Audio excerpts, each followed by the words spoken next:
Baik, Assalamualaikum warahmatullahi wabarakatuh.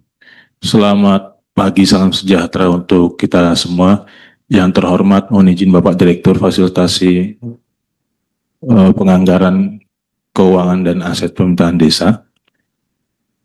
Yang terhormat Bapak Ibu pejabat eselon 3 atau yang disetarakan, fungsional yang disetarakan, pejabat eselon 4 atau fungsional yang disetarakan, dan Bapak Ibu mohon izin para undangan yang hadir via Zoom, yaitu ada Kadis PMD seluruh Indonesia dan juga Kadis Koperasi seluruh Indonesia. Ada juga mohon izin Direktur Anggaran Daerah di Bina Keuda, Direktur Pelaksana Pertanggungjawaban Keuangan Daerah di Bina Keuda, dan juga Direktur Fasilitasi Transfer Pembiayaan Utang Daerah di Bina Keuda. Dan juga Bapak Ibu mungkin yang sini hadir Kepala Dinas Pemberdayaan Masyarakat dari Provinsi dan juga Kabupaten Kota. Materi pada pagi hari ini kita akan disampaikan oleh Bapak Direktur Fasilitasi Perencanaan Keuangan dan Aset Desa. Ada dua materi. Yang pertama keterkaitan dengan sosialisasi Permendagri 13 tahun 2025 tentang dukungan Bupati Wali Kota dalam pendanaan koperasi Kelurahan Merah Putih. Dan yang kedua kaitannya dengan sosialisasi Surat Edaran Menteri Dalam Negeri nomor 100.3/4911/SJ tanggal 8 September 2025 tentang pemanfaatan barang milik daerah dan aset desa untuk mendukung pengembangan rencana bisnis kegiatan koperasi desa Kelurahan Merah Putih. Untuk mempersingkat waktu, mohon izin perkenan Bapak Direktur untuk menyampaikan materi pada pagi hari ini. Kepadanya kami persilakan. Izin Pak. Baik, bismillahirrahmanirrahim. Assalamualaikum warahmatullahi wabarakatuh. Selamat pagi atau menjelang siang untuk teman-teman kita, saudara kita di Indonesia Timur. Salam sejahtera bagi kita semua. Salam, Om Swastiastu, Namo Buddhaya, salam kebajikan. Salam sehat dan salam jangan lupa bahagia. Baik, kesempatan yang terhormat ini, pada kesempatan Sapa Desa kali ini, izinkan saya mewakili Pak Dirjen Bina Pemerintahan Desa menyampaikan permohonan maaf. Seharusnya pagi ini sebelum masuk materi terkait dengan sosialisasi akses pembiayaan, yakni akses pembiayaan ya, dan skema pemanfaatan barang milik daerah maupun aset desa dalam tahap operasionalisasi dan pengembangan koperasi desa Kelurahan Merah Putih, ya seharusnya dibuka oleh Bapak Dirjen karena ada satu hal sehingga mendelegasikan ke kami untuk langsung membuka dan masuk kepada penyampaian materi, sehingga beliau tidak bisa ikut pada pertemuan kali ini dan telah mendelegasikan kepada saya untuk langsung kepada membawa materi. Bapak Ibu sekalian yang saya hormati, izinkan saya langsung akan menyampaikan beberapa perkembangan kebijakan dalam kerangka mendukung percepatan pembentukan koperasi Merah Putih, ya, yang mana akan saya sampaikan di sini. Ini sistematikanya itu meliputi terkait perkembangan kebijakan-kebijakan ya, khususnya lini masa kebijakan koperasi desa Merah Putih ke daerah dan desa. Ini akses pembiayaan maupun skema pemanfaatan aset. Namun demikian sebelum saya masuk ke substansi, saya menyapa dulu yang saya hormati Direktur Perencanaan Anggaran Daerah atau yang mewakili ya Dijen Bina Keuangan Daerah, Direktur Pelaksanaan Pertanggungjawaban Keuangan Daerah atau Dijen Keuangan Daerah, atau yang mewakili Direktur Fasilitasi Transfer Pembiayaan Utang Daerah, Dijen Bina Keuangan Daerah Kemendagri atau yang mewakili, dan Direktur BUMD, Blut dan Barang Milik Daerah, Direktur Jenderal Bina Keuangan Daerah. Yang saya hormati, saya banggakan para Kepala Dinas Koperasi se-Provinsi se-Indonesia, ya, Provinsi se-Indonesia, atau yang mewakili Kepala Dinas Koperasi Kabupaten Kota se-Indonesia, Kepala Dinas Pemberdayaan Masyarakat dan Desa Provinsi se-Indonesia, Kepala, kalau bisa, dan mudah-mudahan hadir juga langsung ini dari Kepala BPKAD atau yang mewakili ya, se-provinsi Indonesia maupun kabupaten kota se-Indonesia. Kesempatan yang terhormat ini, saya ulangi lagi, sistematika saya ingin menyampaikan perkembangan terkait dengan akses pembiayaan untuk mendukung ya kegiatan-kegiatan dalam konteks setelah pembentukan Koperasi Desa Merah Putih, Koperasi Kelurahan Merah Putih ya.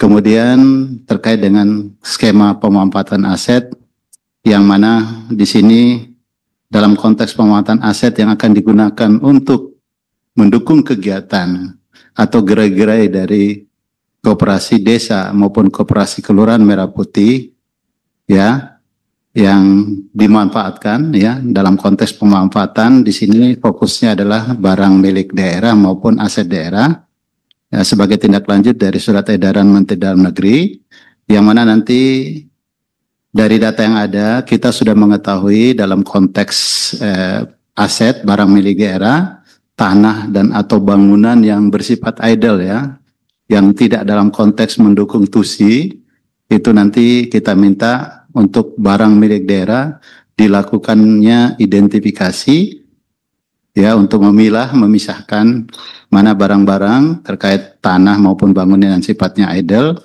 maupun aset desa yang sifatnya idle yang dapat digunakan oleh Koperasi Merah Putih yang mana kita nanti minta Bapak Ibu melakukan pendataan. Baik, saya langsung masuk kepada lini masa kebijakan. Sebagaimana kita ketahui, lini masa kebijakan Koperasi Desa Merah Putih, ya dari kita tahu ada 3 etape ya. Etape pertama yaitu etape pembentukan Koperasi Desa Merah Putih atau Kelurahan Merah Putih. Kemudian etape kedua itu adalah operasionalisasi dan pengembangan Koperasi Merah Putih, dan etape ketiga itu terkait dengan evaluasi. Kalau kita lihat perjalanan lini masa dari kebijakan dalam konteks pembentukan Koperasi Desa Kelurahan Merah Putih, itu kita tahu mulai dari 18 Maret 2025, itu ada Surat Edaran Menteri Koperasi nomor 1 2025, itu tata cara pembentukan Koperasi Desa Merah Putih. Kemudian di tanggal 27 Maret 2025 ada Impres 9 tahun 2025, percepatan Koperasi Desa Kelurahan Merah Putih. Kemudian di 2 Mei 2025 ada Kepres 9 ya, 2025 tentang Satuan Tugas Percepatan Pembentukan Koperasi Desa Merah Putih. Ya, kemudian sampai kepada tanggal 21 Juli 2025, Bapak Ibu, itu telah di-launching, telah dibentuk ya 80.000 Koperasi Desa Merah Putih yang di-launching di Klaten ya, Kabupaten Klaten, Kecamatan Wonosari Klaten ya, Provinsi Jawa Tengah. Dan selanjutnya setelah launching pembentukan, ini masuk kepada etape kedua ya. Etape kedua yaitu mulai kita lihat di 21 Juli 2025 itu ada PMK 49 Peraturan Menteri Keuangan nomor 49 tahun 2025 tentang tata cara pinjaman dalam rangka pendanaan Koperasi Kelurahan Merah Putih.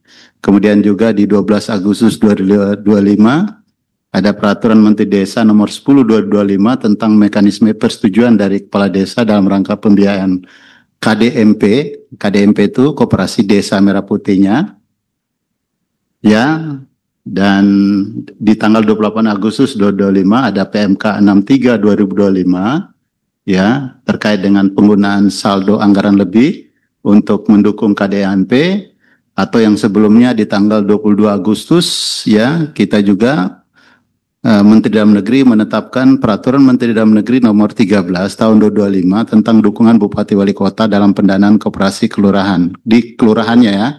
Kalau Peraturan Menteri Desa tadi endes untuk desanya.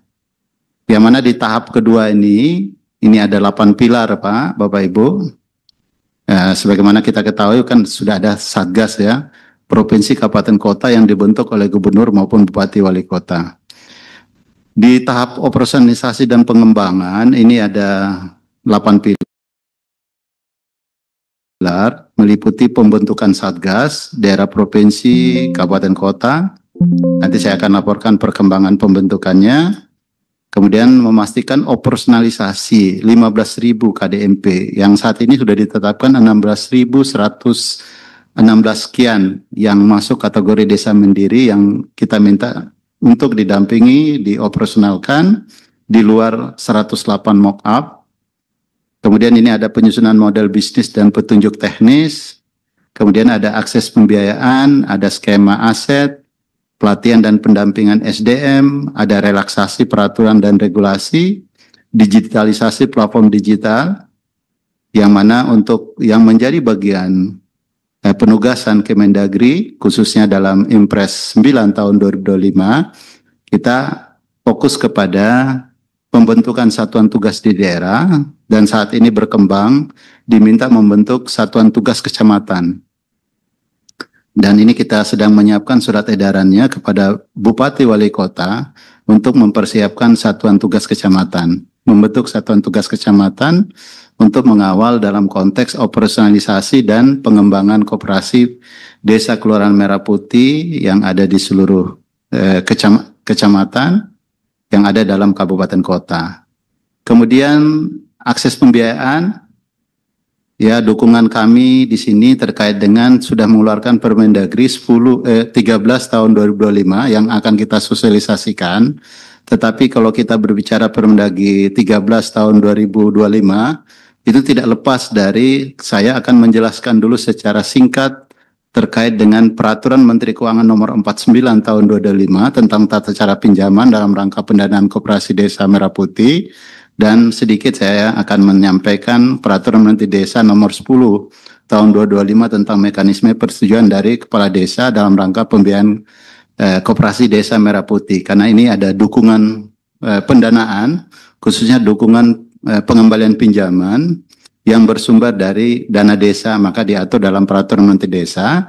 Kemudian untuk kelurahannya ada dukungan DAUDBH, dukungan pendanaan DAUDBH, surat dukungan dari Bupati Wali Kota, ya terkait dengan pemanfaatan atau penempatan DAUDBH ketika terjadi koperasi kelurahan itu tidak mampu membayar pokok bunga dan ansuran yang telah jatuh tempo pada rekening rekening pembayaran pinjaman, sehingga ada proses penempatan DAUDBH-nya, maka kita atur di dalam Permendagri 13. Kita lanjut, next selanjutnya. Ini Bapak Ibu tahapan pembentukannya. Kita sudah masuk kepada tahap pengembangan. Kemudian lanjut. Ini etape, waktu etape. Ya, Juni-Juli kemarin etape 1 itu pembentukan badan hukum kelembagaannya, dan itu telah di-launching oleh Bapak Presiden. Kemudian Juli-Oktober ini kita masuk kepada operasionalisasi dan pengembangan. Kemudian di etape ketiga monitoring evaluasi, dan etape keempat itu adalah penguatan operasional dan usaha. Yang mana target jumlah KDMP, ya Koperasi Desa Merah Putih maupun KKMP, Koperasi Kelurahan Merah Putih beroperasi, kita targetkan Agustus itu adalah 15.000, yang saat ini berkembang. Data yang kita gunakan adalah indeks desa membangun. Bagi desa-desa yang sudah dinyatakan mandiri, itu akan dijadikan fokus prioritas untuk beroperasionalisasinya di bulan Agustus. Yang saat ini desa mandiri itu ditetapkan kurang lebih 16.116 desa. Ya, dan kelurahan yang akan dijadikan operasional tahap pertama dalam operasional dan pengembangan pada etape kedua. Lanjut. Ini pembagian wilayahnya. Ini target Agustus 2025. Targetnya ini sudah bergeser. Maka kita mohon ada dukungan dari pemerintah daerah, khususnya terkait nanti kalau menjadi skema tugasnya Kemendagri, yaitu terkait skema pemanfaatan aset. Karena sampai hari ini kita belum mendapatkan data terkait dengan mana tanah atau bangunan yang sifatnya idle, yang tidak digunakan, ya termasuk barang milik negara yang ada di desa kelurahan lokasinya yang dapat digunakan untuk dimanfaatkan oleh KDMP maupun KKMP. Ini pembagian wilayahnya, sebagaimana Bapak Ibu ketahui, Satgas kan dibagi per wilayah. Wilayahnya itu ada 1, 2, 3, 4 ya. Yang menjadi tugas Kemendagri yaitu masuk kepada total ada 6 provinsi dengan total fokus kita memastikan operasional ya 5.800. Tapi target kita hari ini untuk keseluruhan ya dari 4 wilayah itu totalnya 16.116 KDMP. Ya, yang mana kriterianya ini kita minta memiliki setidaknya 1 gerai bidang usaha bisnis dan lokasinya terverifikasi, dan ini juga kita minta ada tambahan terkait dengan kita minta di setiap satu provinsi minimal ada 1 koperasi yang ideal. Kemudian kita juga minta di 1 kabupaten ya itu minimal ada 1 koperasi yang ideal, dan 1 di wali kota atau kota minimal ada 1 koperasi yang ideal, sehingga kalau kita bisa hitung di provinsi nanti ada 38 koperasi yang ideal, 416 di kabupaten kota, dan ada 98 di kotanya. Lanjut. Ini sebaran jumlah koperasi desa Kelurahan Merah Putih yang telah berbadan hukum. Jumlah desa kelurahannya itu ada 83.762, yang sudah berbadan hukum kurang lebih 81.359. Kemudian selanjutnya, ini matriks sebaran jumlah koperasi desa Kelurahan Merah Putih yang telah berbadan hukum ya. Yang kalau kita lihat di totalnya kurang lebih 81.359. Selanjutnya, kemudian kewajiban kabupaten kota maupun provinsi untuk membentuk Satgas. Kalau kita lihat Satgas yang sudah terbentuk berdasarkan Kepres 9 tahun 2025, Kepres 9 itu mengatur Satgas nasional, provinsi maupun kabupaten kota. Untuk yang provinsi saat ini sudah 37 provinsi, ya masih ada 1 provinsi ini yang belum terbentuk, kurang lebih 97,36%. Dan Satgas kabupaten kotanya 500, masih ada 14 kabupaten kota yang belum menetapkan Satgas, ya kurang lebih 97,28%. Selanjutnya, ini sebaran Satgas Koperasi Desa Kelurahan Merah Putih berdasarkan provinsi.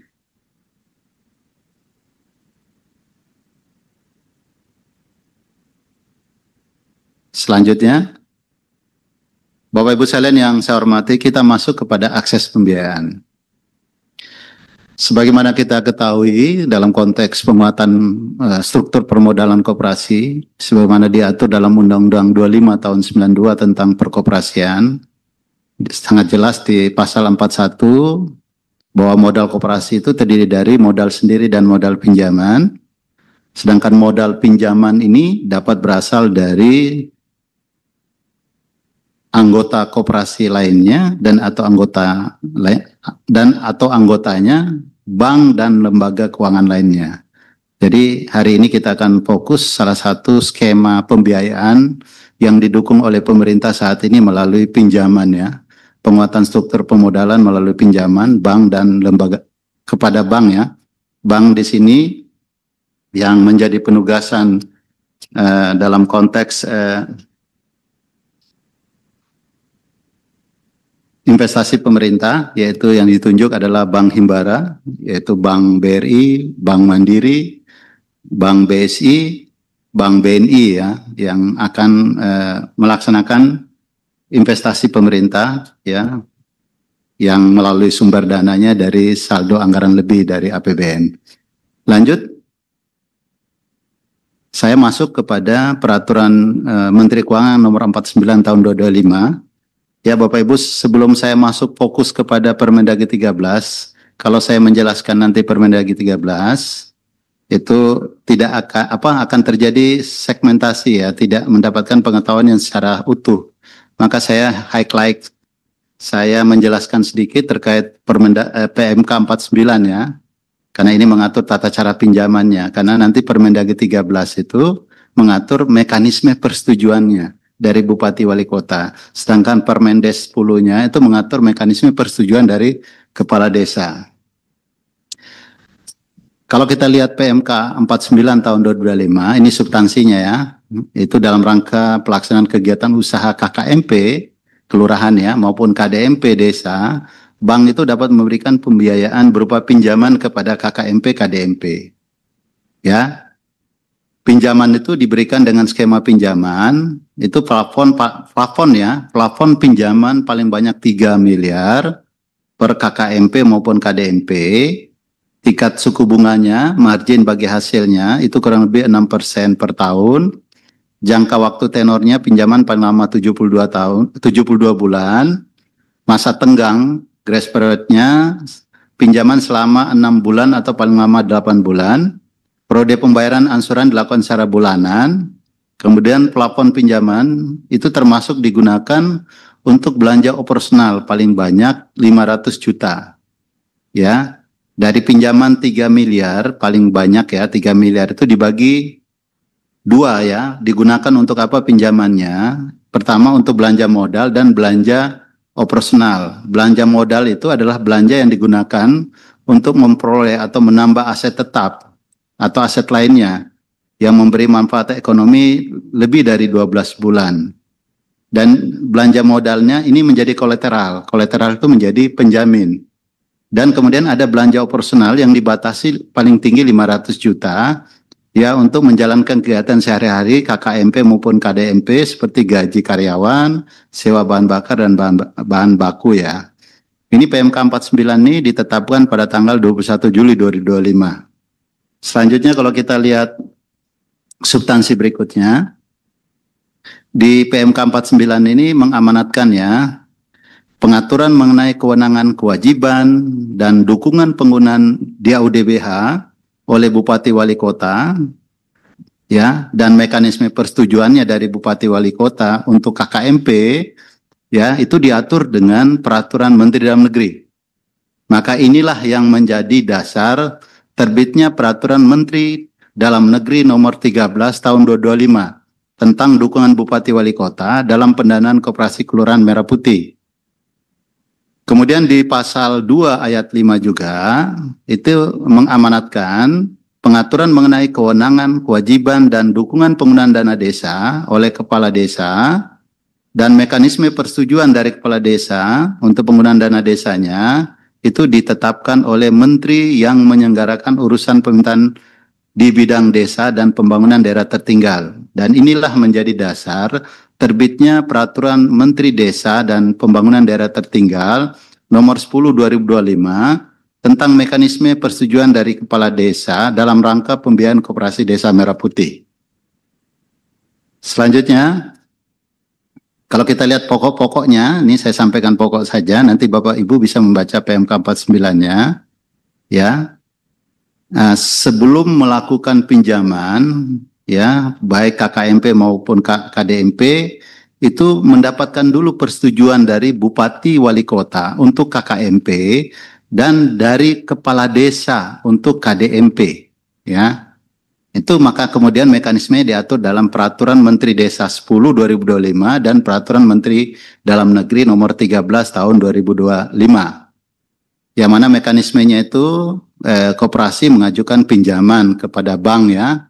Kemudian bank itu melakukan penilaian kelayakan. Kalau dia layak, ya penilaian kelayakan itu dilampiri dengan apa? Dilampiri dengan tadi persetujuan Bupati Wali Kota. Nanti yang kita atur dalam Permendagri 13. Penilaian kelayakan dan kemudian penandatanganan pinjaman.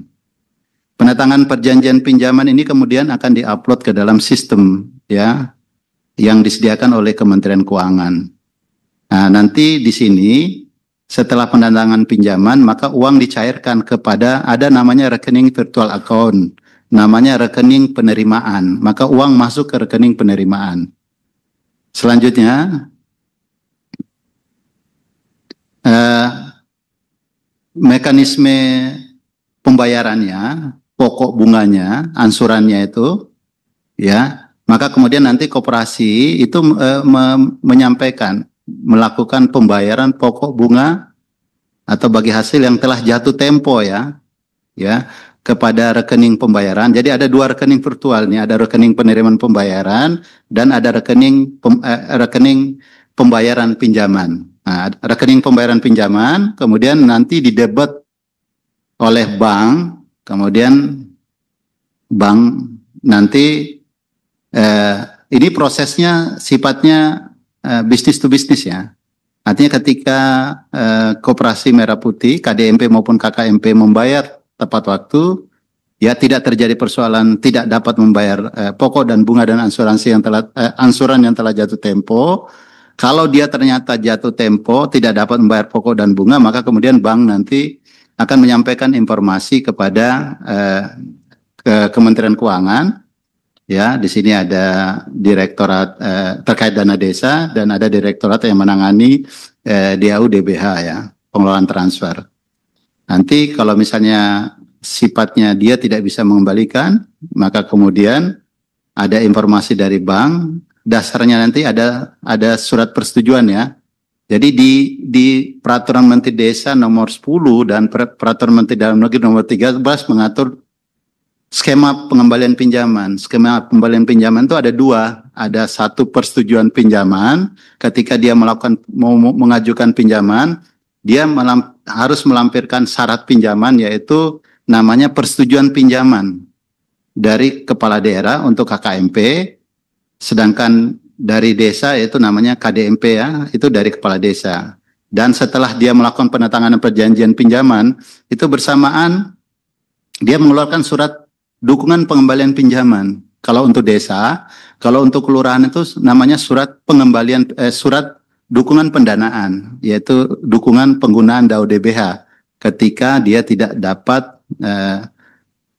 mengembalikan pokok bunga yang telah jatuh tempo, ya. Ketika dia tidak dapat mengembalikan, maka terjadi default. Ketika terjadi default, nanti ada penempatan DAU DBH ke dalam rekening pembayaran.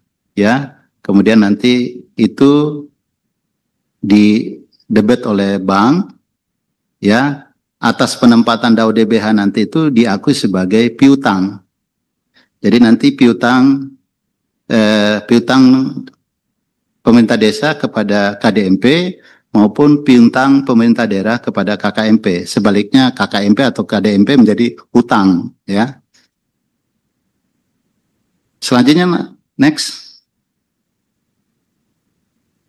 Ini di PMK 49 ada istilah dukungan pengembalian pinjaman, yaitu berupa penempatan dana desa atau DBH untuk menutupi kekurangan angsuran ke rekening pembayaran pinjaman. Ini dilaksanakan paling lambat hari kerja terakhir pada bulan periode jatuh tempo pinjaman.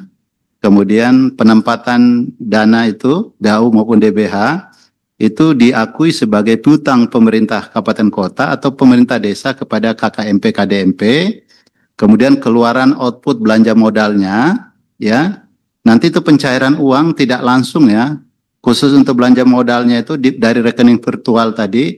Nanti kalau belanja modalnya langsung permintaan dari koperasi langsung ke pihak ketiga, tidak melalui koperasi, kecuali tadi yang sifatnya belanja operasional.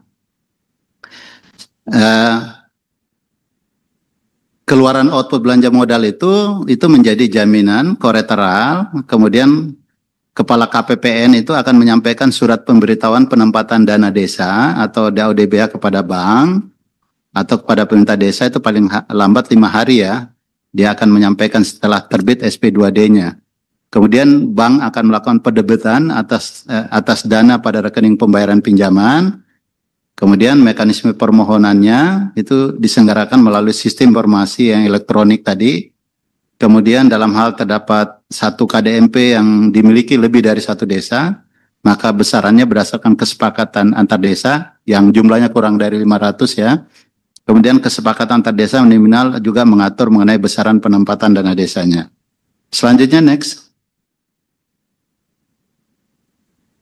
Bagaimana mekanisme akuntansi pelaporan di dalam PMK 49 juga diatur ketika tidak ada default, artinya koperasi desa kelurahan KDMP maupun KKMP membayar tepat waktu, ada pengembaliannya pada rekening pembayaran pinjaman itu berlaku B2B ya, berlaku bisnis, tidak ada persoalan terhadap APBD.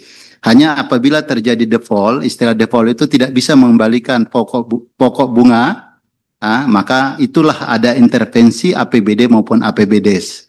Maka ketika tidak bisa mengembalikan pinjaman, itu terjadi penempatan DAUDBH untuk KKMP, dana desa untuk KDMP. Dan apabila terjadi default ini, maka ada intervensi dari APBD maupun APBDes. Maka di APBD ini ada proses pencatatan APBD ketika penempatan DAU maupun DBH atau penempatan dana desa itu diakui menjadi bagian dari pendapatan transfer. Dan sekaligus kalau untuk kita ya di APBD itu pendapatan pembiayaan. Tapi di PMK ini mengatur selain pendapatan transfer juga pendapatan pembiayaan. Jadi penempatan dana itu menjadi bagian dari pengeluaran pembiayaan. Ya, di sini diakui sebagai pengeluaran pembiayaan. Maka kemudian karena ada di sini intervensi APBD-nya, Bapak Ibu izin setelah tahap ini sosialisasi skema pembiayaan, kami juga akan mensosialisasikan mekanisme default-nya. Karena saya izin kami dari Pemintaan Desa telah menyiapkan 2 surat edaran. Pertama, surat edaran terkait bagaimana pencatatan pengesahan terhadap penempatan DAU maupun DBH kepada rekening pembayaran tadi. Bagaimana mekanisme penganggarannya, bagaimana mekanisme pelaksanaan penata usahaannya, akuntansi dan pelaporan, kita akan atur dengan surat edaran. Ini sedang disiapkan dan akan kita sosialisasikan. Demikian juga bagaimana mekanisme penempatan dana desanya, intervensi dana desanya, maka itu kemudian nanti kita akan atur bagaimana mekanisme pengelolaan penempatan dananya di APBDes melalui mekanisme bagaimana penganggarannya, bagaimana pelaksanaan penata usahanya, bagaimana akuntansi pelaporannya, terutama penganggarannya, bagaimana kodifikasi kodifikasi pengeluaran pembiayaan ketika ada penempatan uang, bagaimana kodifikasi terkait pengeluaran pembiayaan ketika KDMP membayar. Tadinya default, dibayarkan dulu, kemudian dia membayar, mengembalikan tadi yang diakui sebagai piutang. Itu juga kita atur di dalam surat edaran nanti terkait pengelolaan APBD-nya, APBDes-nya terkait dengan default ini. Lanjut. Itu PMK 59 ya Bapak Ibu. Yang mana PMK 59 itu secara umum tadi saya sudah sampaikan, tetapi kalau kita bicara intisarinya, bahwa KDMP maupun KKMP sebelum melakukan pinjaman, bisa melakukan pinjaman kepada bank, tapi harus mendapat persetujuan ya dari kepala daerah maupun kepala daerah untuk KKMP maupun dari kepala desa untuk KDMP. Kemudian KDMP itu membayar angsuran pokok, bunga, margin bagi hasil pinjaman kepada bank sesuai dengan ketentuan perjanjian pinjaman pada rekening pembayaran pinjaman. Kemudian dalam hal pada rekening pembayaran pinjaman itu tidak mencukupi jumlah angsuran pokok dan bunga margin bagi hasil pinjaman yang telah jatuh tempo sesuai dengan perjanjian pinjaman, maka dilakukan dukungan pengembalian pinjaman untuk KDMP. Kalau untuk KKMP namanya dukungan pendanaan bagi KKMP, ya. Nah, yang mana penempatan dana DAU-DBH-nya itu paling lambat kita ketahui 5 hari kerja setelah keluarnya SP2D dari KPPN, ya. Kemudian penempatan dana desa maupun dana DAU-DBH itu diakui sebagai piutang pemerintah desa kepada KDMP atau piutang pemerintah daerah kepada KKMP. Keluaran output, ya, keluaran output yang bersifat modal itu menjadi kolateral, menjadi jaminan, ya. Selanjutnya kita masuk kepada, ini ada peraturan sepintas, saya akan menyampaikan peraturan Menteri Keuangan terkait 63/2025, yaitu penggunaan saldo anggaran lebih pada tahun 2025 untuk pemberian dukungan kepada bank yang menyalurkan pinjaman kepada Koperasi Desa Kelurahan Merah Putih. Lanjut. Ini intinya bahwa pemerintah, ya, besaran dan mekanisme penggunaan salnya diatur bahwa dilakukan sinergi pendanaan antara pemerintah dan bank.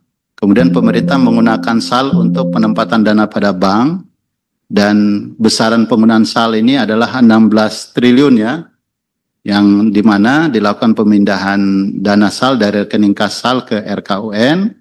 Kemudian ini dianggarkan sebagai pembiayaan pada sebagian investasi pemerintah. Jadi ini bagian dari investasi pemerintah. Pemerintah telah menginvestasikan kurang lebih 16 triliun untuk digunakan dalam rangka mendukung penguatan struktur permodalan koperasi yang bersumber dari pinjaman. Selanjutnya, next. Kita masuk pada peraturan Menteri Desa nomor 10 ya. Sekilas saya juga sampaikan. Lanjut. Ini kalau kita lihat peraturan Menteri Desanya, ya, ada terkait kewenangan, kepala desa diberikan kewenangan untuk memberikan persetujuan pembiayaan dalam rangka pinjaman kegiatan usaha KDMP. Kemudian persetujuan pembiayaan diberikan berdasarkan hasil musdes.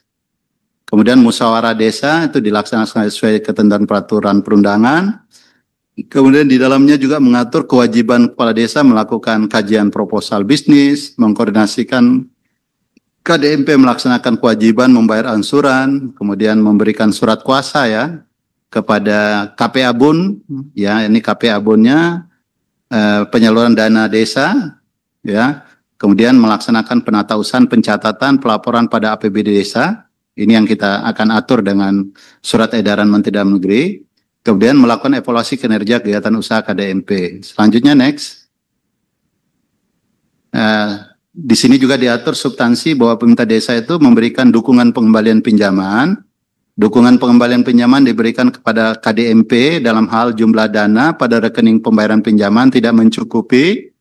Kemudian dukungan pengembalian pinjaman bersumber dari dana desa. Ini mempertimbangkan kemampuan keuangan desa dan kebutuhan desa yang bersifat strategik. Maka dukungan pengembalian pinjaman ini dibatasi paling tinggi 30% dari pagu dana desa per tahun. Selanjutnya,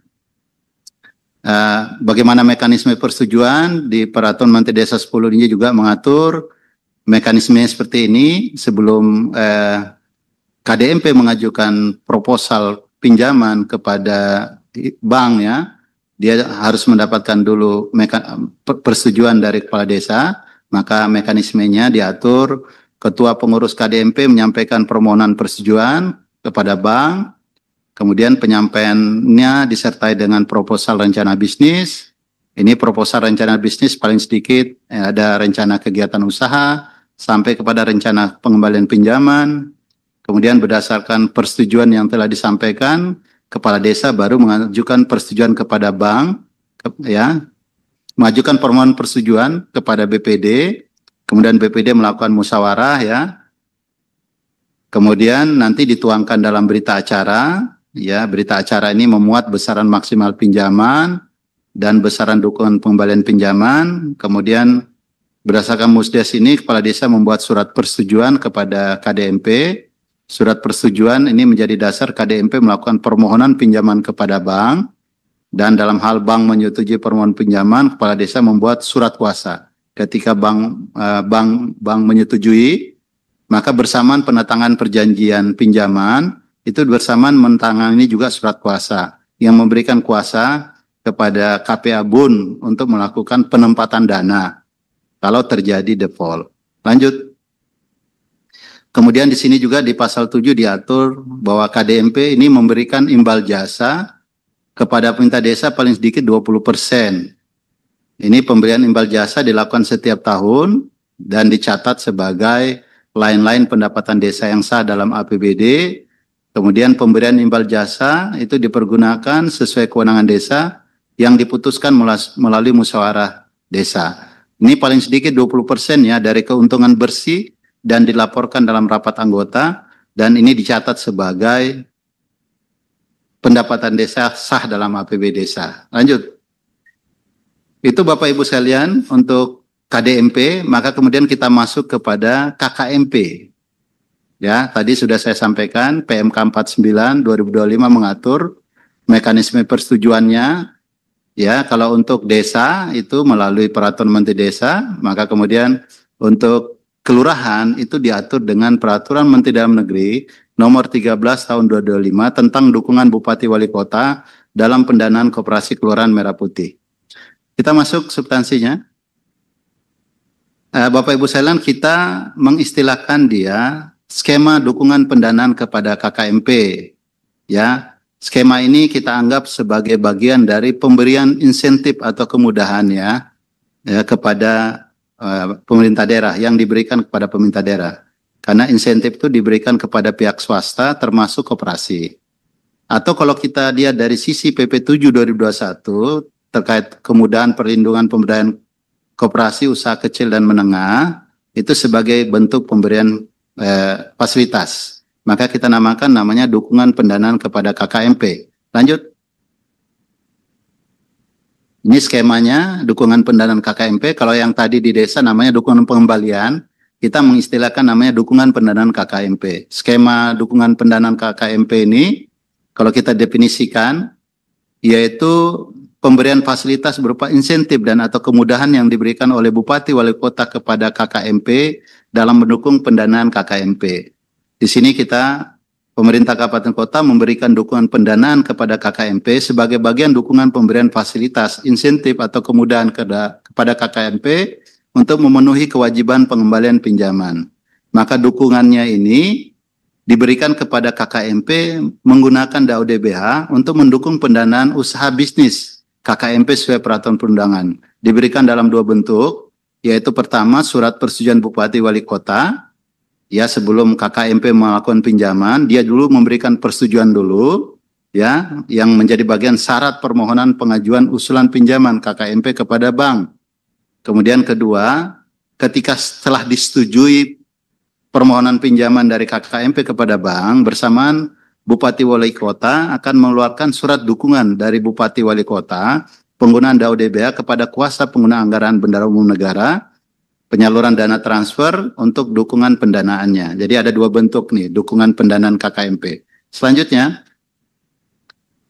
ini terdiri dari 7 bab, dari bab 1 ketentuan umum, kewenangan, kewajiban, bagaimana mekanisme persetujuan pinjaman dan penyampaian persetujuan pinjaman, dukungan pendanaan, pembinaan dan pengawasan, dan kemudian ketentuan penutup. Selanjutnya, di pasal 2 diatur nih, ketentuan umum dalam rangka pelaksanaan kegiatan usaha KKMP, bank dapat memberikan pembiayaan berupa pinjaman kepada KKMP.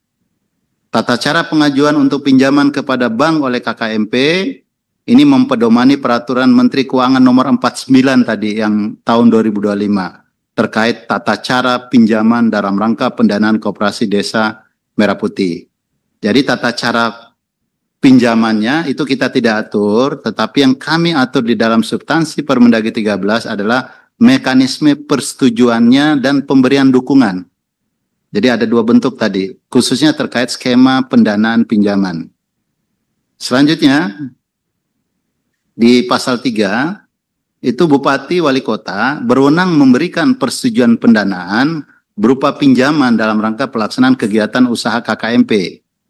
Kewenangan ini berupa insentif atau kemudahan dalam dukungan atas pemenuhan kewajiban finansial KKMP, ya, sesuai dengan penilaian bank oleh pemerintah kabupaten kota, khususnya untuk memenuhi kriteria untuk menerima pinjaman ya, sesuai penilaian bank oleh pemerintah kabupaten kota. Pendanaan berupa pinjaman itu untuk mendukung modal KKMP, penguatan struktur pemodalan tadi yang sudah saya sampaikan untuk narasi awal terkait dengan Undang-Undang 25 tahun 92, sumber pendanaan itu ada 3. Selain 3 itu ada juga ya terkait dalam bentuk modal penyertaan ya, yang nanti ada kemudian dikenal istilahnya bagi hasil atau bagi keuntungan ya, yang ini sumber peminjaman yang berasal dari perbankan. Selanjutnya, kemudian di pasal 4 itu terhadap pendanaan pinjaman, kepala daerah itu Bupati Wali Kota mempunyai kewajiban. Pertama, melakukan kajian proposal bisnis. Jadi proposal bisnis yang diajukan KKMP itu dikaji. Kemudian memfasilitasi pelaksanaan musbangkel. Jadi ada dua masukan ya. Ketika Bupati mengambil suatu kebijakan, nanti ada dua nih. Ada pendekatan teknokratik dengan pelibatan TAPD nanti. TAPD yang melakukan kajian proposal bisnis, dan ada pendekatan yang sifatnya bottom up ya, dari bawah melalui mekanisme musyawarah kelurahan. Jadi nanti sifatnya memberikan rekomendasi. Kemudian memberikan persetujuan atas permohonan pinjaman. kemudian mengkoordinasikan KKMP itu melaksanakan kewajibannya untuk membayar pokok bunga, margin atau bagi hasil sesuai ketentuan perjanjian pinjaman ke rekening pembayaran, kemudian memberikan surat dukungan penggunaan DAU DBH kepada KPA Bun, kemudian melakukan evaluasi kinerja KKMP, dan melakukan pembinaan dan pengawasan KKMP sesuai dengan ketentuan peraturan perundangan. Selanjutnya, next. Ini mekanismenya, ya Bapak Ibu.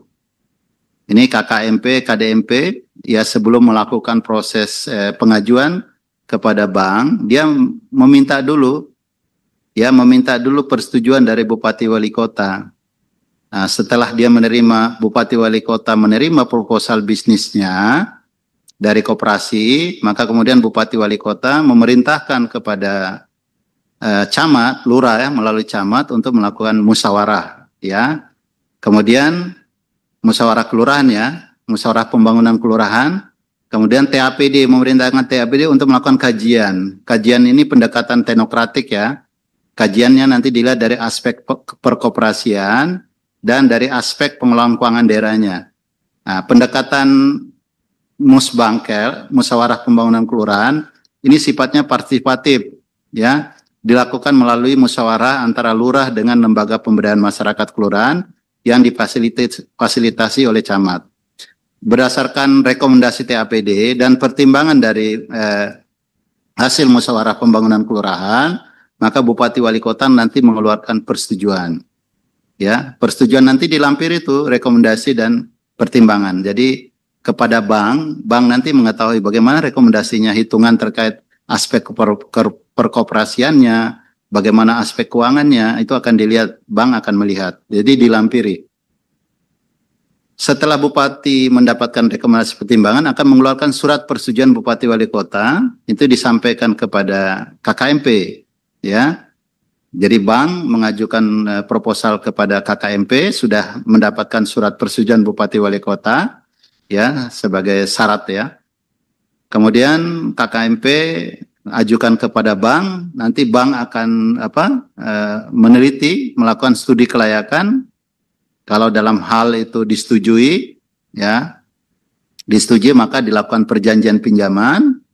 Nah, ketika melakukan pendatangan perjanjian pinjaman, bersamaan juga Bupati Wali Kota mengeluarkan surat dukungan penggunaan DAU DBH, yang mana surat dukungan ini nanti diupload, dimasukkan ke dalam OnSpam TKD ya, yang mana di sini berdasarkan nanti perjanjian pinjaman, maka akan dibuka dua rekening ini, ada rekening penerimaan pinjaman, ya, ketika sudah ditandatangani, sudah diupload surat dukungan, maka uang ditransfer masuk ke rekening penerimaan virtual account.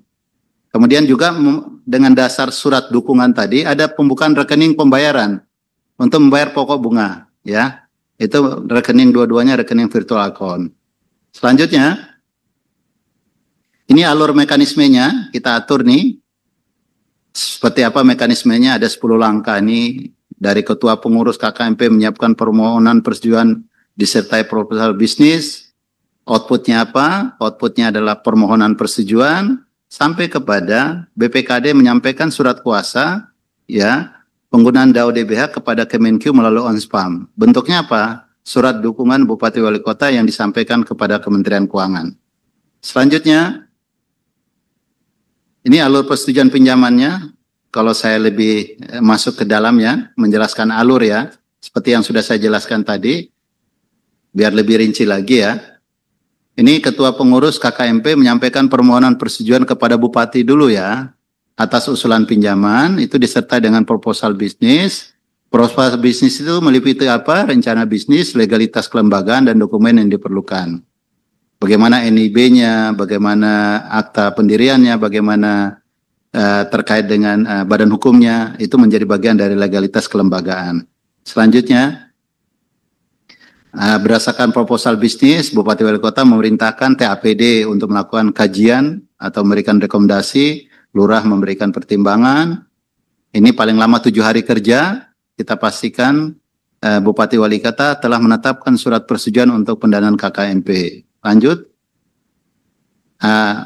TAPD itu melakukan kajian dari 2 aspek tadi yang saya sudah jelaskan. bagaimana aspek perkoperasian, bagaimana pengelolaan keuangan daerahnya. Jadi aspek perkoperasiannya itu paling sedikit terjadi, Bapak Ibu akan melihat rencana bisnis yang memuat anggaran biaya, investasi atau modal kerja yang diajukan, kemudian rencana pengembaliannya, legalitas kelembagaannya, itu paling sedikit bagaimana anggaran dasarnya, kepengurusan, nomor induk berusaha, kemudian penilaian risikonya, terjadi analisis kemampuan berdasarkan potensi pendapatan, potensi pengeluaran maupun potensi aset. Dari aspek pengelolaan keuangan daerahnya, khususnya BPKD, izin ya, saya saat ini Direktur Perencanaan Keuangan dan Aset Pemerintah Desa. Ini pasti akan bertanya, kok ini desa yang mensosialisasikan. Tapi ya ini adalah bentuk tim ya, tim Kemendagri yang menyiapkan. Kebetulan kami menjadi bagian yang menyiapkan konsep, sehingga kami yang mensosialisasikan, yang mendapat perintah untuk menyiapkan ini. Tetapi ini disusun bersama antara Direktorat Fasilitasi Perencanaan Keuangan Aset Desa dan Dijen Bina Keuangan Daerah ya. Jadi ini kita bicara dalam konteks Kemendagri ya Pak ya. Jadi aspek pengelolaan keuangan daerahnya itu paling sedikit terdiri atas keuangan, kita lihat batas maksimal pembiayaan utang daerah, nilai rasio kemampuan keuangan daerah untuk pengembalian pinjaman, batas maksimal defisit APBD, realisasi DAU untuk 3 tahun terakhir, dan tidak punya tunggakan. Ya, jangan sampai Pemda masih melakukan pinjaman pihak lain ya, artinya tidak mampu mengembalikan pinjaman. Kelayakan kegiatan bisnisnya, kesesuaian program kegiatan dengan dokumen perencanaan penganggaran, sinkronisasi pinjaman dengan pendanaan daerah lain selain pinjaman ya, dan lainnya berupa persyaratan yang ditetapkan oleh pemberi pinjaman. Selanjutnya, kajian ini dilaksanakan oleh TAPD, disusun dengan sistematikanya. Pendahuluan itu paling sedikit berisi latar belakang serta maksud tujuan. Pembahasannya itu paling sedikit kajian aspek perkoperasian seperti apa, kesimpulannya, kajian aspek pengelolaan keuangannya serta dampak dan mitigasi risiko. Ya, kita mengedepankan kehati-hatian ya risiko. Jangan sampai KKMP tidak siap untuk mengembalikan pinjaman ya. Kita lihat dari usaha bisnis yang dilakukan. Penutupnya berisi paling sedikit kesimpulan dan rekomendasi. Jadi TAPD nanti akan memberikan rekomendasi. Kita tidak membentuk tim lain dengan pertimbangan kita memastikan tim yang sudah ada di daerah, khususnya TAPD. Lanjut. Ini format berita acara musbangkelnya. Ya, ini camat itu berdasarkan perintah Bupati Wali Kota mengkoordinasikan lurah dan lembaga pemberdayaan masyarakat kelurahan untuk menyerahkan musbangkel. Kemudian hasil musbangkel dituangkan dalam bentuk berita acara, disampaikan lurah kepada Bupati Wali Kota melalui camat. Itu musbangkel silakan dilaksanakan sesuai ketentuan peraturan perundangan.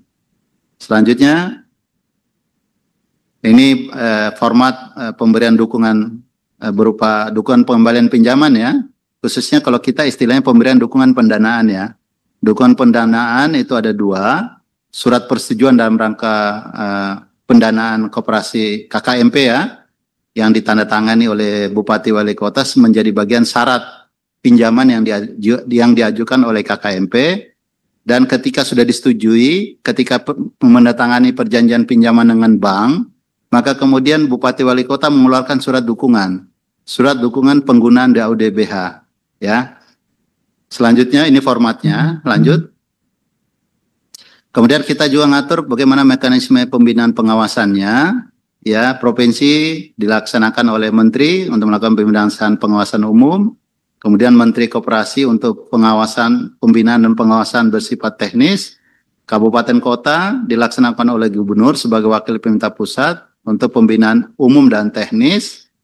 Kemudian pengawasan oleh Menteri Dalam Negeri ini akan dilakukan oleh Inspektur Jenderal Kementerian Dalam Negeri dengan melibatkan Dijen Bina Pemerintahan Desa, Dijen Bina Keuangan Daerah, Dijen Administrasi Kewilayahan, dan Dijen Bina Pembangunan Daerah. Bentuk pengawasan umum dan teknisnya dilakukan dalam bentuk review, monitoring, evaluasi, pemeriksaan, dan pengawasan lainnya sesuai dengan ketentuan peraturan perundangan.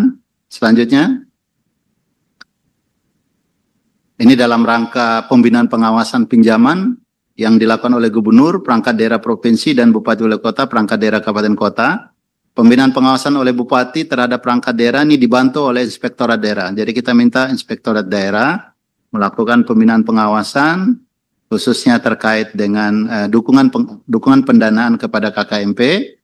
Dan di sini kita minta ada kewajiban dari Gubernur, Bupati, Wali Kota menyampaikan laporan pinjaman secara berjenjang yang berisi antara lain perjanjian pinjaman, data ringkasan rencana bisnisnya, pemberian persetujuan pendanaan, surat dukungan, penyaluran pengembalian angsuran dan bunga sesuai perjanjian pinjaman, dan informasi lainnya terkait dengan dukungan pendanaan pinjaman. Yang mana ini disampaikan setiap triwulan kepada Menteri dan disampaikan secara elektronik melalui SIPD. Jadi Bapak Ibu izin, nanti laporannya disampaikan melalui konsolidasi ya di sistem informasi pemerintahan daerah, itu sudah ada fitur terkait konsolidasi. Di dalamnya ada koperasi. Kita telah membuat fitur ya terkait dengan bagaimana menyampaikan laporan terkait dengan perjanjian pinjaman ini, ringkasan bisnisnya yang kita akan lakukan pengawasan, dan ini akan menjadi data pertimbangan kita dalam kerangka pengambilan kebijakan pada level pemerintah pusat. Jadi nanti kita minta mohon dukungan dari Dinas Koperasi maupun Dinas PMD untuk mengisi ya mana saja koperasi desa atau koperasi kelurahan yang sudah melakukan pinjaman, informasinya itu disampaikan melalui SIPD. Nanti kita akan beri akun pada masing-masing Dinas Koperasi maupun PMD-nya untuk memastikan ini kita benar-benar mengawasi, kita lakukan pembinaan pengawasan sehingga dari awal kita dapat melakukan mitigasi risiko terhadap kita memastikan koperasi usahanya berjalan dan dapat mampu melakukan pembayaran ya, pembayaran pokok dan bunga. Karena kalau terjadi default maka kemudian ada intervensi APBD di sana konsekuensinya. Selanjutnya, Bapak Ibu sekalian, saya masuk tadi bicara akses pembiayaan, ada 4 regulasi ya, akses pembiayaannya. Tadi saya sudah sampaikan Peraturan Menteri Keuangan nomor 49 2025 tentang tata cara peminjaman dalam rangka pendanaan koperasi. Kemudian ada Peraturan Menteri Keuangan nomor 63 2025. Pemerintah telah menempatkan 16 triliun SAL ya untuk digunakan oleh bank sebagai, kalau kita lihat PP 63 2019 tentang investasi pemerintah, maka bank tadi menjadi operator investasi pemerintah OIP ya, yang ditunjuk adalah Mandiri, BRI, BSI, BNI ya. Kemudian ada Peraturan Menteri Dalam Negeri nomor 13, itu mulai bagian dari tadi 8 pilar ya. Jadi yang saya jelaskan pilarnya saat ini dalam konteks operasional dan pengembangan, skema pembiayaan, kemudian kita masuk aset. Bapak Ibu sekalian yang saya hormati, izin terkait opsi pemanfaatan aset untuk mendukung kegiatan usaha Koperasi Merah Putih. Ini objeknya ini ada 2 di daerah ya, yang menjadi bagian kewenangan Kemendagri, kewenangan pemerintah daerah. Ada juga menjadi kewenangan pemerintah pusat ya, khususnya barang milik negara yang ada menjadi bagian dari kekayaan atau aset atau barang milik negara pada instansi vertikal yang ada di daerah. Kita fokus kepada barang milik daerah, BMD, dan aset desa. Ya, objeknya ini yang kita akan jadikan bagian dari pemanfaatan aset. Kemudian yang kita sasar adalah, ya kalau kita lihat objeknya, ya BMD yang idle, ya, atau aset desa yang idle, yang tidak digunakan dalam konteks mendukung TUSI ya, BMD idle, BMD provinsi maupun kabupaten kota, atau aset desa idle, ya. Kita ketahui skemanya itu pasti skemanya pemanfaatan, ya, karena koperasi ini kan pihak lain ya entitas lain. Bukan entitas pemerintah. Kalau entitas pemerintah kan bisa dalam konteks penggunaan ya. Yang mana dasar rujukan kita konteksnya barang milik daerah itu ada PP 27 2014 Junto PP 28 2020, ada Permendagri nomor 19 2016, Junto Permendagri 7 2024. Kemudian dalam konteks aset desa, ada PP 43 2014, Junto PP 11 2019. Ya, aturan pelaksanaan dari Undang-Undang 6 tahun 2014. Ada Permendagri 1 2016, Junto Permendagri 3 2024 terkait pengelolaan aset desa. Lanjut. Kami mendapatkan data dari Ditjen Bina Keuangan Desa bahwa aset tetap dalam neraca ya untuk seluruh golongan ini termasuk baik tanah, bangunan, jalan, irigasi, aset tetap lainnya itu totalnya kurang lebih 455 triliun ya, 0,8 triliun. Ya, kemudian next slide lanjutnya dalam konteks aset desa ya. Kita ketahui di Undang-Undang Desa itu mengamanatkan paling lama 2 tahun di pasal 116, paling lama 2 tahun sejak Undang-Undang ini berlaku, pemerintah daerah kabupaten kota bersama pemerintah desa itu melakukan inventarisasi aset desa. Yang secara teknisnya itu kita telah menyiapkan ada 3 surat, ada surat Dirjen Bina Pemdes per tanggal 22 Maret 22 tentang Binwas pelaksanaan inventarisasi aset desa. Dan terakhir ada surat Dirjen Bina Pemdes tanggal 29 Mei 2023 pembinaan pengawasan pengelolaan aset desa. Ini sebagai wujud untuk mendorong tata kelola aset desa, khususnya penatausahaan aset desa berbasis teknologi, yang mana kita minta kewajiban Bupati Wali Kota, ya pelaporan aset desa itu disampaikan per semester, setiap semester, sesuai format yang saat ini kita memiliki aplikasi SIPADES, Sistem Informasi Pengelolaan Aset Desa, yang versinya sudah 3.0. Selanjutnya, dari data laporan inventarisasi per Juli 2025, dari provinsi lapor ya provinsi itu ada 37 yang memiliki desa, itu ada 23 provinsi yang sudah melapor, dan dari desanya saat ini jumlah desa 75.266, yang sudah melapor adalah 16.059. Ini harus ditegas berapa persen nih 16.000 nih. Ya, selanjutnya untuk nilai asetnya itu kurang lebih 248,9 triliun ya, yang sudah melapor ya pada kami. Jadi Bapak Ibu bisa lihat yang 00 itu belum menyampaikan LHI-nya. Nah, selanjutnya dari ini kendala kami untuk mendapatkan BMD idle ataupun dalam konteks aset idle ini tidak bisa kita bedakan ya. Tadi progres LHI 1 Juli adalah 75.026 desa, baru 21% ya tadi ya, yang belum melapor. Dari nilai aset tersebut kita tidak bisa menentukan, dipilah mana aset berupa tanah bangunan yang idle. Artinya tidak digunakan untuk mendukung tusi pemerintah desa.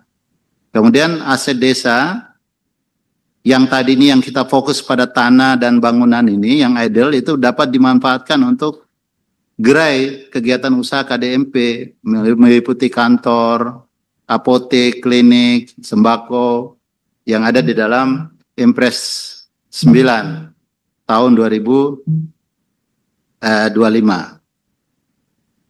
Sehingga berdasarkan itu, maka kemudian teman-teman semua yang ada di kabupaten kota dan pemerintah desa, ini kita perlu melakukan inventarisasi nih. Inilah pertimbangannya kenapa kita mengeluarkan surat edaran Menteri Dalam Negeri. Artinya kami mohon bantuan dari pemerintah daerah agar melaporkan melalui sistem SIPD kita nanti inventarisasi aset desa berupa tanah bangunan yang idle. Demikian juga barang milik daerah. Kami minta juga lakukan identifikasi. Ya, kalau di desa itu istilahnya inventarisasi, kalau di barang milik daerah itu istilahnya adalah identifikasi BMD ya, berupa tanah, gedung, bangunan yang sifatnya idle. Nah, Bapak Ibu sekalian, inilah kendala kami saat ini dalam kerangka mendukung program prioritas nasional ini. Arahan Bapak Presiden, mohon dukungan dari pemerintah daerah karena ini prioritas nasional. Kami ingin mendapatkan data terkait dengan tanah dan bangunan yang sifatnya idle. Nah, maka itulah kemudian kita mengeluarkan surat edaran Menteri Dalam Negeri. Selanjutnya, ini sudah ditetapkan tanggal 8 September 2025. Ini juga melaksanakan ini rekomendasi-rekomendasi yang dikeluarkan oleh Satgas Nasional yang dipimpin oleh Menko Pangan. Ya, ada surat edaran Menteri Dalam Negeri nomor 103.1.3 4911 SC tanggal 8 September terkait pemanfaatan barang milik daerah dan aset desa untuk mendukung pengembangan rencana bisnis kegiatan koperasi desa Kelurahan Merah Putih. Selanjutnya, ini SE-nya Bapak Ibu, substansi SE-nya KDKMP ya. KDKMP itu Koperasi Desa Kelurahan Merah Putih. Kalau tadi kita pisahkan ya, KDMP Koperasi Desa Merah Putih, KKMP Koperasi Kelurahan Merah Putih. Kalau ini KDKMP, berarti dua-duanya ya.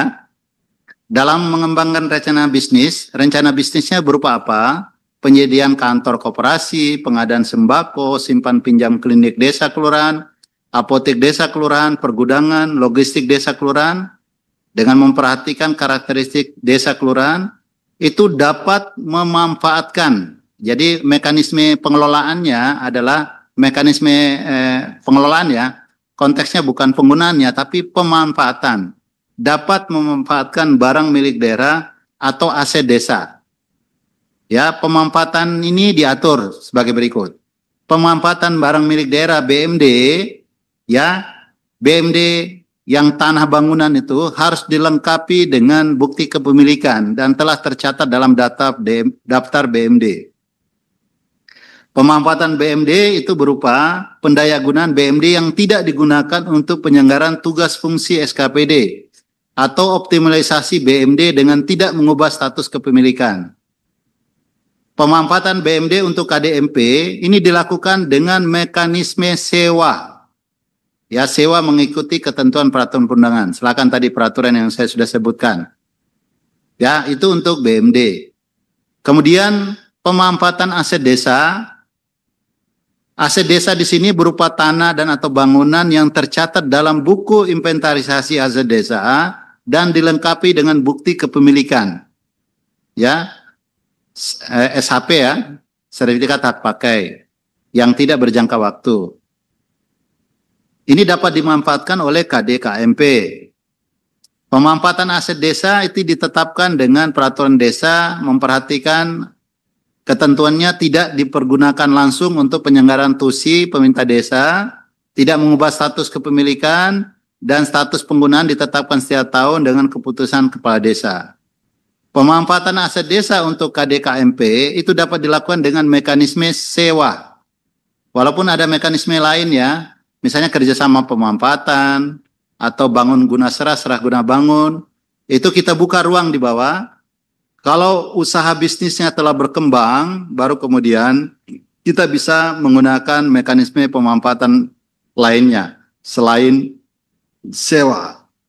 Ya, SE ini disiapkan untuk mendukung pemanfaatan ya aset barang milik daerah atau desa untuk mendukung kegiatan koperasi desa Merah Putih. Selanjutnya, maka kemudian mohon izin kita minta gubernur sebagai wakil pemerintah pusat daerah ini memerintahkan Dinas Koperasi, Dinas PMD bersama BPKD yang melakukan unsur penunjang ya di daerah bidang keuangan, aset untuk melakukan pemetaan. Kita minta juga bantuan provinsi melakukan pemetaan dan inventarisasi tanah bangunan yang menjadi BMN yang ada di provinsi.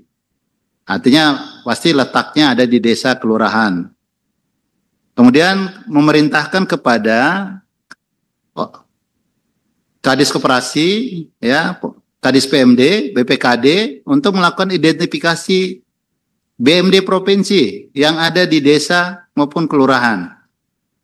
Kemudian mengkoordinasikan hasil identifikasi BMN ataupun BMD kepada BMD provinsi kepada kabupaten kota, ya, karena yang memanfaatkan ini desa kelurahan yang ada di kabupaten kota. Jadi dikoordinasikan hasil identifikasi BMN-nya dan BMD provinsinya kepada kabupaten kota. Nanti kabupaten kota akan melakukan proses bagaimana proses sewanya kepada kalau dia barang milik negara, maka nanti kita minta difasilitasi oleh kabupaten kota ke pusatnya atau ke instansi vertikalnya, ya. Kemudian melakukan binwas atas hasil identifikasi yang dilakukan oleh kabupaten kota dan inventarisasi aset, ya, desa serta pemanfaatannya. Pemanfaatan di sini aset provinsi, kabupaten kota serta aset desa untuk KDKMP. Kemudian kami minta melaporkan hasil identifikasi BMD provinsi, BMD kabupaten kota dan hasil inventarisasi aset desa serta pemanfaatan BMD provinsi kabupaten kota dan pemanfaatan aset desa. Ini dilaporkan kepada Menko Pangan, ditembuskan kepada Menteri Dalam Negeri, ya, Menteri Koperasi dan Menteri Desa Pembangunan Daerah Tertinggal. Kemudian diminta kepada Bupati Wali Kota, ini memerintahkan kepada Dinas Koperasi dan Dinas Pemberdayaan Masyarakat untuk mengkoordinasikan dan memfasilitasi serta mendampingi pelaksanaan identifikasi BMD, khususnya BPKD ya, dan inventarisasi aset desa berupa tanah bangunan yang dilakukan oleh kepala desa melalui camat dan kepala bidang yang menangani BMD, biasanya bidang aset ini, untuk dapat dimanfaatkan oleh KDKMP.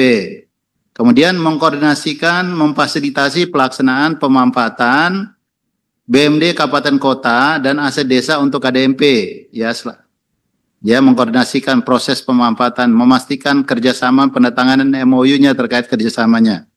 Kemudian melaporkan hasil pelaksanaan hasil identifikasi BMD Kabupaten Kota dan hasil inventarisasi aset desa serta pemanfaatannya oleh KDKMP kepada gubernur, yang kemudian nanti gubernur tadi melaporkan ke kami, ke Menko Pangan, ke Dijen Pintan Desa, ke Dijen Kementerian Dalam Negeri melalui Dijen Pintan Desa maupun Dijen Bina Keuangan Daerah karena BMD-nya, Menteri Koperasi melalui Sekjen dan Menteri Desa melalui Sekjen. Yang mana laporan ini disampaikan secara elektronik pada sistem informasi Pintan Daerah.